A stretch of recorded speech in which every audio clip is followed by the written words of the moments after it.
Hello everybody, this is Stephen Valance, and I'm going to walk you through the data preparation component of our project.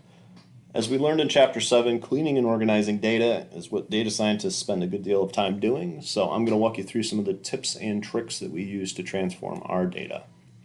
Our data began from the World Bank, and it's in a crosstab time series format, which is useful if you're doing budgeting or time series comparison or year-over-year comparison, but it's not really consumable by some of the tools that we were using for our analysis. So as you see, we started with a great deal of data here, 18 attributes, 266 countries. We didn't need all that.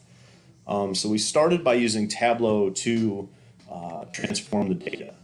And the more I worked with Tableau, the more I was enamored with the way you're able to easily transform data from, it comes across as a string to begin with. You can't really use that in math, so you have to convert all these, over to a decimal.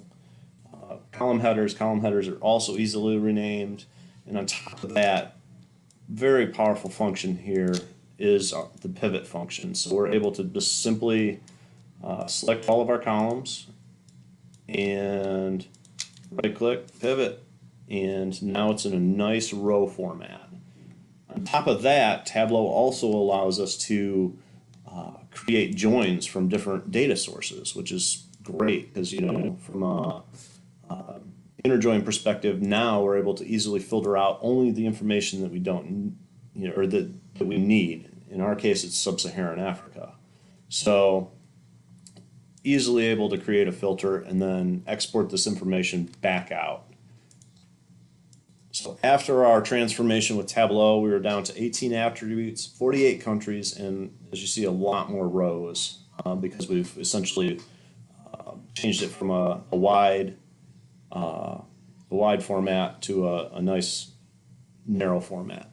However, in order for RapidMiner to be able to use it, we had to use Excel to create pivot tables. And to do this, Excel works very nicely to take and pivot data and get it across the top because we need our information by country, by year in a vertical column format. So we used the Excel to get it into this format, and then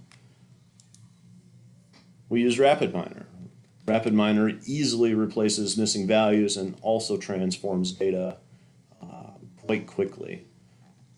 And within that, there's simple replace missing values, and we just chose to go with a default of average here, as opposed to leaving these blank and or omitting the entire record set.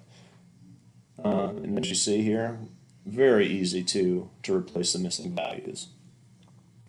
And then what we did to get it down to our final 6 attributes is we ran a correlation. And once again, within RapidMiner, very, very simple. You create your process, run your process, and here's our attribute we're considering. There's our values. Very, very, very simple to transform. So at the end of the day, we're down to just our 6 key attributes, 768 rows, and 11 columns. Hopefully you learned a couple of tools and tricks, and I'm going to pass it on.